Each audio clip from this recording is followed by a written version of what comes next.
जय माता दी दोस्तों, मैं आचार्य वसुधा आप सभी का हार्दिक अभिनंदन करती हूँ आपके अपने YouTube चैनल गुरु सप्तऋषि ज्योतिष शिक्षण संस्थान की ओर से। दोस्तों, आज की वीडियो में आपसे बात करूंगी देवगुरु बृहस्पति का राशि परिवर्तन होने वाला है। जी हाँ, इस नए संवत्सर में 22 अप्रैल 2023 को देवगुरु बृहस्पति जो अब तक मीन राशि में गोचर कर रहे थे, अब मीन राशि से निकलकर, जी हाँ, अपनी स्व राशि से निकलकर आएंगे मेष राशि में, जहां पहले से ही राहुदेव विराजमान हैं। अब यहाँ पर राहुदेव का होना एक गुरु चंडाल योग का भी निर्माण करता है। वहीं पर आप ही की कुंडली में एकादश भाव में अभी शनि गोचर कर रहे हैं। तो देवगुरु बृहस्पति की जहां राहु के साथ में युति होगी, वहीं शनि की तीसरी दृष्टि से भी आप लोगों को प्रभावित होना ही पड़ेगा। अब क्या क्या आएंगे आपके जीवन में बदलाव, क्या करें सावधानी और क्या क्या हो सकते हैं फायदे, उन सभी को जानेंगे आज के इस वीडियो में। लेकिन उससे पहले आप सभी से अनुरोध करूंगी कि यदि आपने अब तक चैनल को सब्सक्राइब नहीं किया है तो प्लीज सब्सक्राइब कर दीजिए, साथ ही साथ बेल आइकॉन को जरूर दबा दीजिए ताकि आने वाले सभी वीडियो आपको समय से मिल सके। सबसे पहले आइए इसको इस तरीके से समझते हैं, गुरु चंडाल योग। जी हाँ, देवगुरु बृहस्पति का काम है आपको ज्ञान देना। देवगुरु बृहस्पति आपकी कुंडली में जहाँ बड़े भाई का कारक है, वहीं पति का भी कारक है। देवगुरु बृहस्पति आपको संतान भी देते हैं। देवगुरु बृहस्पति आपकी इनकम का, रोजगार का भी कारक बनते हैं। वहीं अब बात करते हैं हम राहु की। राहु जो भौतिक रूप से कहीं भी नहीं है, लेकिन एक धुएं के रूप में, एक छाया ग्रह के रूप में विराजमान है और इनका जन्म कुंडली में बहुत ही गहरा असर पड़ता है। राहु कहते हैं ना, जब भी कभी धुआं होता है तो उस धुएं में सामने की चीज भी आपको नजर नहीं आती। वही काम राहु का भी होता है, चीजें होते हुए भी आप उसको एडमिट नहीं करते। राहु आपको भ्रमित करता है।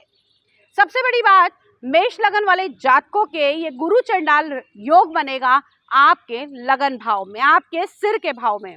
तो सबसे पहला जो आप लोगों को ड्रॉबैक आएगा, आप लोगों को जो प्रॉब्लम आएगी, वो आएगी आपको डिसीजन मेकिंग की।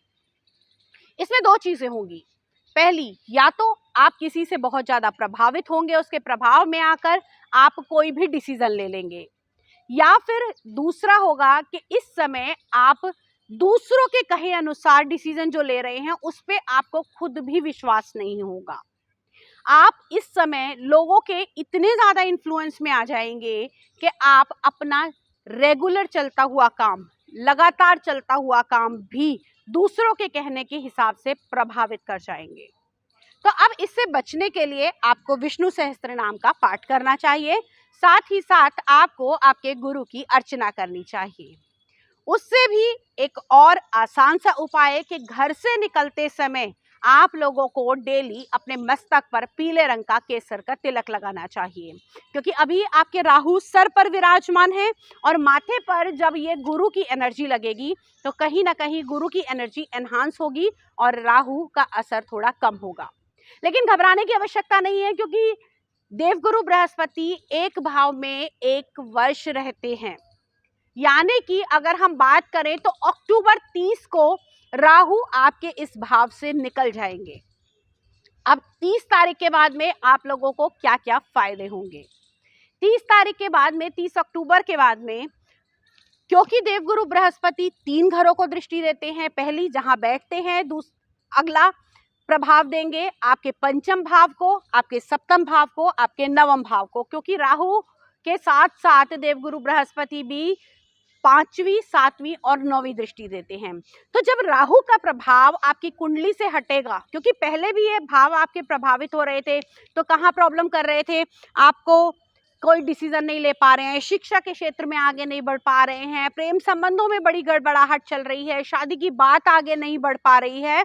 लेकिन वही चीजें आपकी सॉर्ट आउट होती हुई भी दिखाई देंगी, क्योंकि शनि की तीसरी दृष्टि आपको धीरे धीरे सोचने और समझने के लिए तैयार करेगी। उसके बाद में 30 अक्टूबर से मेष लगन वाले जातकों की होगी बल्ले बल्ले। पंचम भाव के ऊपर देवगुरु बृहस्पति की जैसे ही दृष्टि पड़ेगी तो संतान का सुख मिलता हुआ दिखाई देगा। उसके अलावा सप्तम भाव से जिन लोगों का पार्टनरशिप का काम नहीं चल रहा था, जिन लोगों के जीवन साथी के साथ में संबंध खराब चल रहे थे पिछले कुछ समय से, उन लोगों को लाभ मिलता हुआ दिखाई देगा। नवम भाव आपका भाग्य भाव है, तो भाग्य भाव पर जब दृष्टि पड़ेगी, ये इनकी स्वराशि भी है क्योंकि धनु राशि आप लोगों के नवम भाव में धनु राशि होगी और इसके मालिक देवगुरु बृहस्पति हैं। अपने ही भाव को जब दृष्टि देंगे तो आपके पिता से पैतृक संपत्ति भी मिलेगी और साथ ही साथ जो अपने पिता का बिजनेस संभाल रहे हैं उनको भी लाभ मिलता हुआ दिखाई देगा। तो देवगुरु बृहस्पति का ये बदलाव कुछ अच्छी चीजें लेकर आएगा और कुछ बुरी चीजें। अब सबसे पहली बात हमने आपको बताया कि आपको किसी के इन्फ्लुएंस, उसके अलावा अगर आप राहु बहुत स्थिति में है, जन्म कुंडली की बात कर रही हूं मैं, गोचर की बात नहीं कर रही हूं, तो आपको इस गुरु चंडाल योग का अच्छा फल मिल सकता है। लेकिन उसके लिए आपको करने होंगे कुछ कार्य, जैसे कि धार्मिक कार्यों में संलग्न होना होगा। आप लोगों को दुर्गा सप्तशती का पाठ करना होगा। जो लोग सट्टा, जुआ, शेयर मार्केट, बॉन्ड्स, आपका कहीं डेब्ट्स, इन सब चीजों का काम करते हैं, उन लोगों को भी इस समय मुनाफा दिला सकता है, लेकिन पूरी सोच समझ के, सूझबूझ के ही आपको आगे बढ़ना पड़ेगा। तो ये तो थे देवगुरु बृहस्पति के राशि परिवर्तन के कुछ मिले जुले असर, जिनका प्रभाव सभी की कुंडली में होने वाला है। मेष राशि की हमने बात की, अगली राशियों की भी आपसे बात करेंगे। लेकिन यदि आपके जीवन में कोई ऐसी समस्या है जिसका समाधान नहीं मिल रहा और बड़े लंबे समय से आप परेशान हैं, तो आप हमारी स्क्रीन पर दिए हुए नंबर पे हमें संपर्क कर सकते हैं।